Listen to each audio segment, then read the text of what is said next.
This hour in Smithers, BC, the federal government is in talks as we speak with Wet'suwet'en hereditary chiefs whose opposition to a natural gas pipeline, the Coastal GasLink pipeline, has triggered cross-country protests for weeks now. Philippe Leblanc is with Radio Canada. He's at the Prestige Hotel where the parties involved are meeting behind closed doors. Hi there. Thanks so much for being with us. Tell us a bit about the background here. How did this meeting finally come together?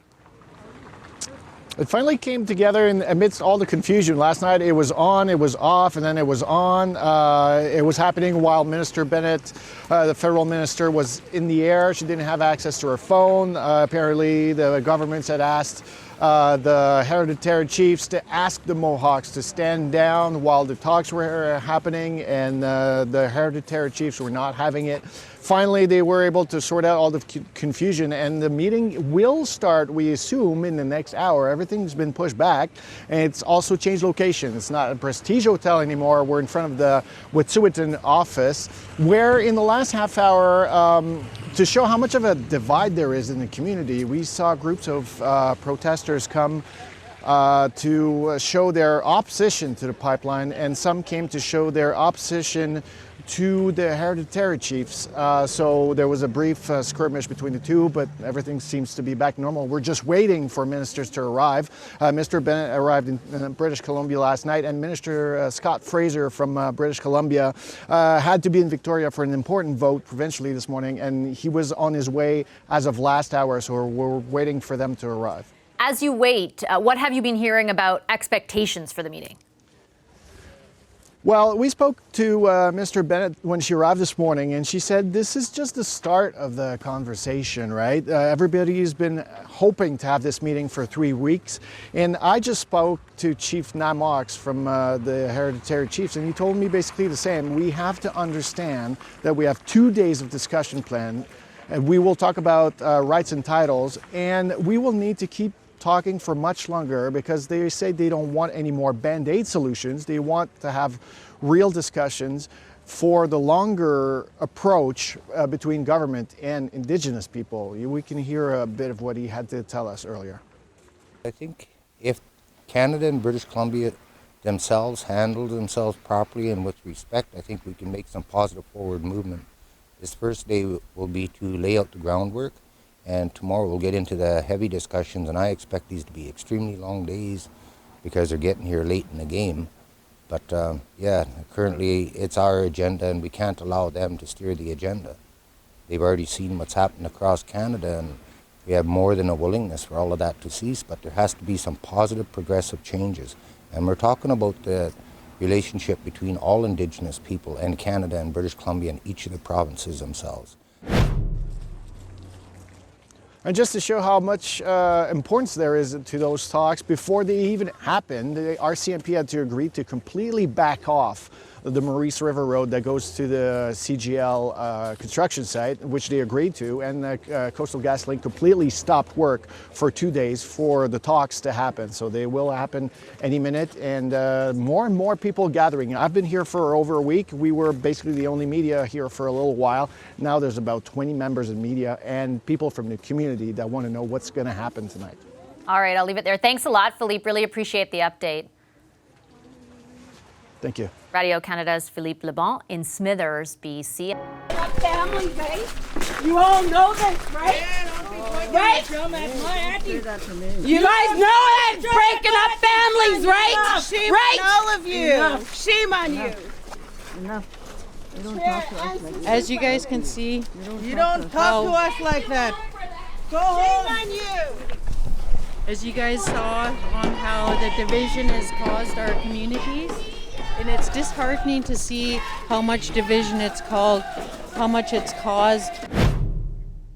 That is some new video from just outside Smithers, BC. A tense scene today between federal officials and Wet'suwet'en hereditary chiefs. Well, the tense scene was actually between various members of the Wet'suwet'en community, but there is a meeting taking place in that building behind what you were watching between those hereditary chiefs as well as the federal government. Talks began last hour between Minister Carolyn Bennett and, of course, those hereditary chiefs whose opposition to a natural gas pipeline triggered cross-country protests over the last few weeks.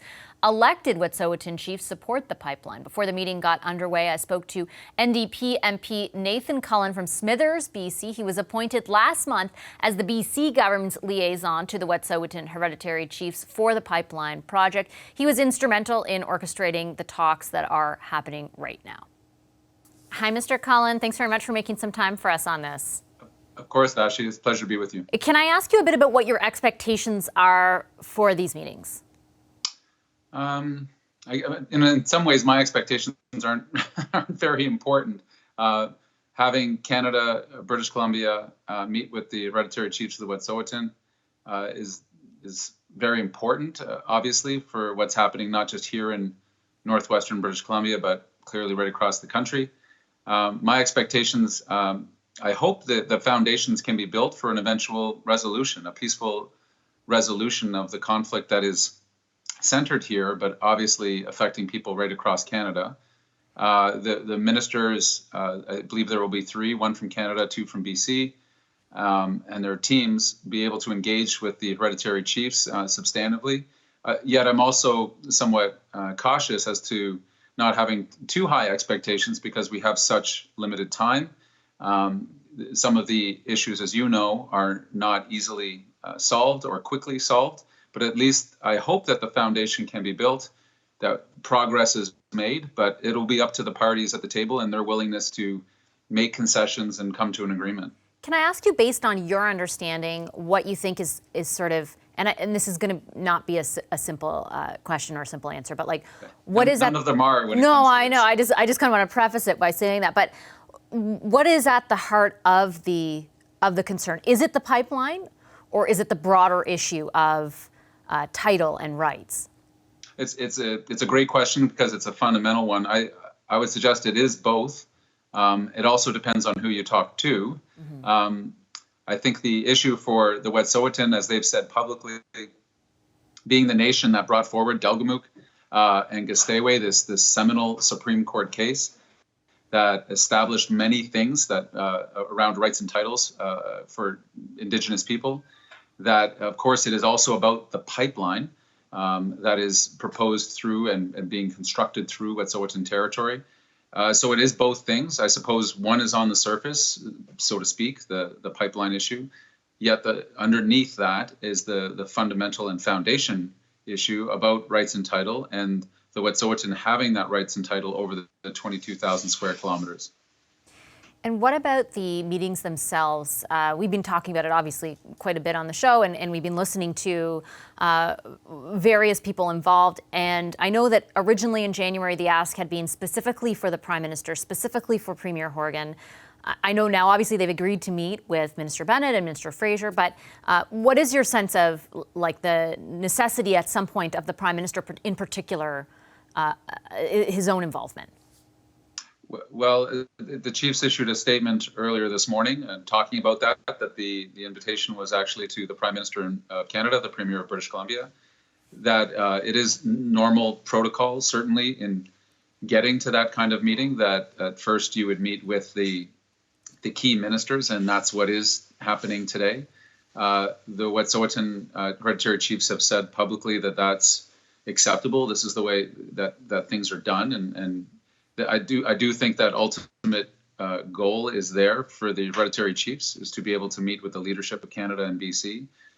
Yet I would suspect that we have to take these first steps. We have to build some trust, because there is a great lack of trust in this relationship, not just between the parties that we've talked about, but also the RCMP, Coastal GasLink, this pipeline, and the mistrust is going in all directions. Fair enough. That's why we need these talks. It seems to me that in order to get to that further meeting, we have to build for the first time trust, and then be able to establish goals and outcomes and all those important things to show progress in order to facilitate the deeper dialogue with government at all levels. Okay, thanks so much, Mr. Cullen. Appreciate your time as always. Not a bit, Vashi. Glad to be here. Hi, I'm Vashi Capellos, host of Power in Politics. See more of our show by subscribing to the CBC News channel or click the link for another video.